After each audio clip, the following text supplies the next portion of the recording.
فرمایا لا تسبوا اصحابی، میرے صحابہ کی شان میں نازیبا جملہ کبھی نہ کہنا۔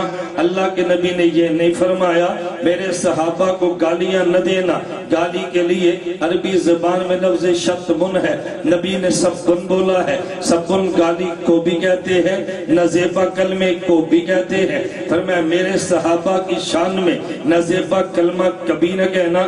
اس کی دلیل یہ دی ہے فَإِنَّ أَحَدَكُمْ لَوْ أَنفَقَ مثل احد ذهب ما بلغ مده او نصیفه، اگر تم احد پہاڑ کے برابر سونا صدقہ بھی کر ڈالو، میرا صحابی ایک آدھا یا کلو جو مٹھی جو خرچ کر بھی لے، تمہارا احد پہاڑ کے برابر سونا خرچ کر دینا میرے صحابی کے ایک کلو جو کے صدقے کے برابر نہیں ہے۔ اس کا مطلب کیا ہے؟ ہمارا دیکھنے میں صدقہ زیادہ ہے لیکن اس کا اجر تھوڑا ہے، صحابی کا دیکھنے میں عمل تھوڑا ہے لیکن اجر زیادہ ہے۔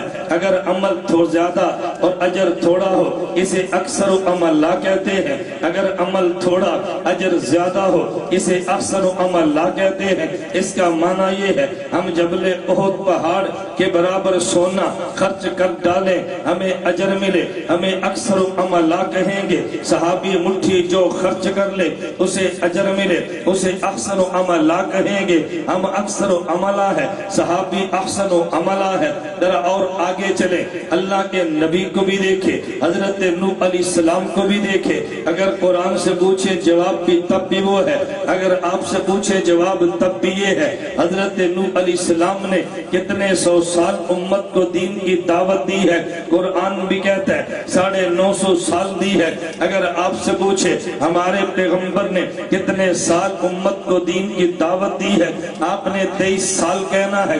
اب مجھے آپ بتائیں، ایک طرف 950 سال ہے، ایک طرف 23 سال ہے، 950 سال زیادہ ہے، 23 سال کم ہے، لیکن نتیجے کو دیکھے تو 950 سال دعوت کے نتیجے میں کلمہ پڑھ کے کشتی میں بیٹھنے والے تعداد 85 بنتی ہے۔ میرے محمد کی 23 سالہ محنت کا نتیجہ دیکھے، میرے نبی کے ساتھ کلمہ پڑھ کے بیعت کرنے والے، حضور کی صحابیت میں آنے والے 1,24,000 بنتے ہیں۔ 950 سال کے نتیجے میں 85 ہے، 23 سال کے نتیجے میں 1,24,000 ہے۔ تو پھر ہم یوں کہیں گے حضرت نوح ان کے مقابلے میں اکثر و عملہ ہے، ان کا عمل زیادہ ہے لیکن نسبتاً نتیجہ کم ہے۔ میرے محبوب کی محنت 23 سال کی ہے، نتیجہ 1,24,000 ہے۔ میں اس لیے کہتا ہوں وہ اکثر و عملہ ہے، میرے مصطفیٰ اکثر و عملہ ہے۔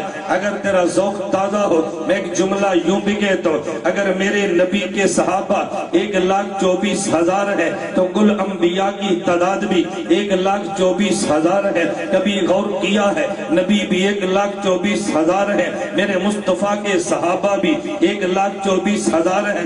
اس کی وجہ یہ ہے خدا نے انسانیت کو دین دیا ہے اپنے نبی کے واسطے سے، نبی نے خدا کا دین امت کو دیا ہے، صحابہ کے واسطے سے انسان اور خدا کے درمیان واسطہ نبی بنتا ہے، نبی اور بقیہ امت کے درمیان واسطہ صحابی بنتا ہے۔ خدا کے سفیر کا نام نبی ہے، نبی کے سفیر کا نام صحابی ہے، خدا کے قاصد کا نام نبی ہے، نبی کے قاصد کا نام صحابی ہے، خدا کے نمائندہ نبی ہے، نبی کا نمائندہ صحابی ہے۔ تو پھر میں یوں کہوں گا جو نمائندگان خدا ہے وہ 1,24,000 ہے، جو نمائندگان مصطفیٰ ہیں وہ بھی 1,24,000 ہے۔ خدا نے میرے مصطفیٰ کو بتایا ہے، میرے پیغمبر تیرا اعزاز یہ ہے کہ جتنے نمائندے میرے ہیں اتنے ہی نمائندے تیرے ہیں، جتنے نمائندے میرے ہیں اتنے ہی نمائندے تیرے ہیں۔ اگر میرے 1,24,000 ہے تو تیرے بھی 1,24,000 ہے۔